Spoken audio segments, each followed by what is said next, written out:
person or a senator and work their way up. But you're just skipping all of that and going right up to the congressional position. Why did you decide to do that, Vince? Well, a couple of things. The first thing is that it's just a different level of government. There's the federal government, there's the city government, and then there's the state government. It's the entry-level job at the federal level. So running for Congress is no different than running for a city council race. The job is just different. A congressman is a legislator. They write legislation, national legislation, and vote on laws and legislation that impact the country.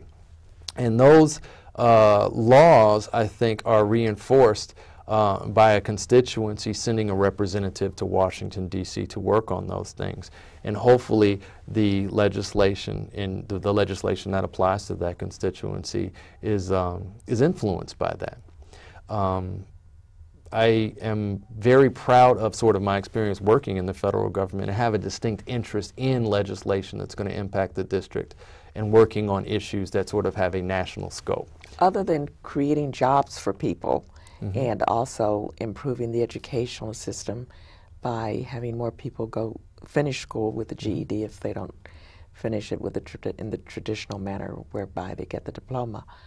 What would your other focuses be on the national or federal level? You know, certainly, I mean, the issues of the day, you know, healthcare reform, I think that, you know, we've made great progress in getting to a point where we almost have a bill coming out of the Senate. There are 40 million people who are uninsured. Absolutely. So, but we're almost there, hopefully, where the Senate will have a bill and then they will, you know, work on combining the two and having a law for the president to sign, you know, soon.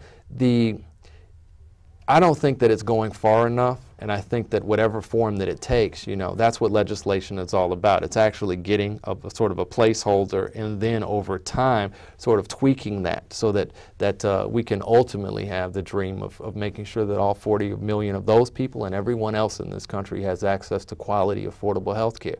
That is something that this country should be behind and we should stand for. It just takes time to make sure that when, you know, subsequent laws are passed to sort of tweak that process, you know, happen, that they're good ones that cover more people. Why do you think there's been such resistance on getting this bill passed? You know, I think that there's unfortunately a culture in Washington, D.C. that's over-influenced by lobbyists and special interests. I think that, you know, the healthcare industry represents to some people a lot of money that may be lost if we you know, go a certain direction. And I think that there's undue influence in many instances placed on legislation that will impact everyday folks by, you know, big business. Now, you have a family. Congratulations on your new baby, Violet. Thank you. And Julian is how old now, too? Julian is 18 months. 18 months, yeah. Yes, Julian. And your lovely wife, Shola, who's a documentarian. She is. Now, how does she manage, right, making documentaries, having a husband who's running for Congress, and two little ones? I don't know. I will say this. I was raised by a single mother. Thank God we had my grandmother around so that she actually provided some supplementary stuff. You know, my wife and I always say that, you know, there are two of us and there are two of them. And you know, we are, you know, overwhelmed at times. They're great, but they require a lot of love and a lot of energy and a lot of attention. And I am just blessed to have a wife who really she's just that Energizer bunny. She just does it all, and she's great. That's wonderful. I do my part too. I cook a lot. Oh, so, you do? Yeah. What is your favorite dish? Do whatever. You know, a steak. I make a good grilled steak and vegetables. We're sort of simple eaters. But I dabble in a lot of different things. I made a really good ravioli with a red sauce a couple of weeks ago. Oh, that's exciting. Yeah. That's very exciting. And with the children's education, I know that's going to be a very important, key issue in your life. Where do you plan to send them to school, or have you thought that far? I have thought that far, and one of the big issues that I sort of want to put on my back if I'm elected to Congress is actually elevating the level of education in the congressional district. you know, there's really a shortage in this city of affordable education options.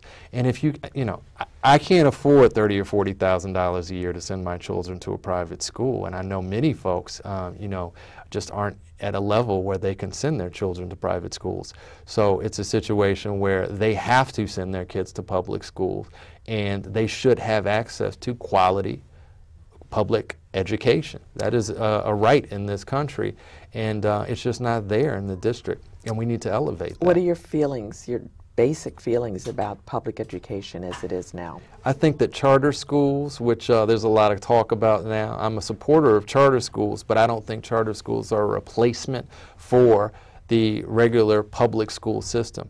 And I think to really impact education, we need to elevate all schools to a certain level, and charter schools should you know, be viewed as what they were intended to be. You know, sort of specialized schools that have a sort of an autonomous curriculum geared around something that charter school you know, was associated with.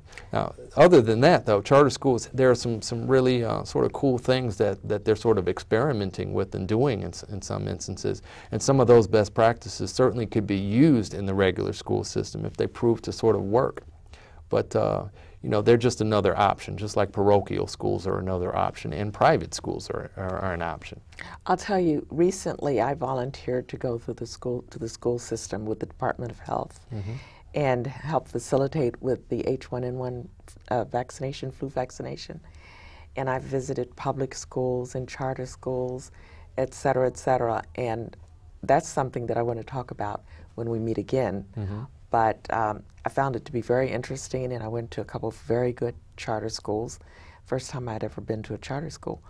But in the meanwhile, I think we need to wrap up this session, Vince. Okay. And you will be back on my program, my show, As of Right. And I want to thank you for coming. Thank you. Speaking with us. You're welcome.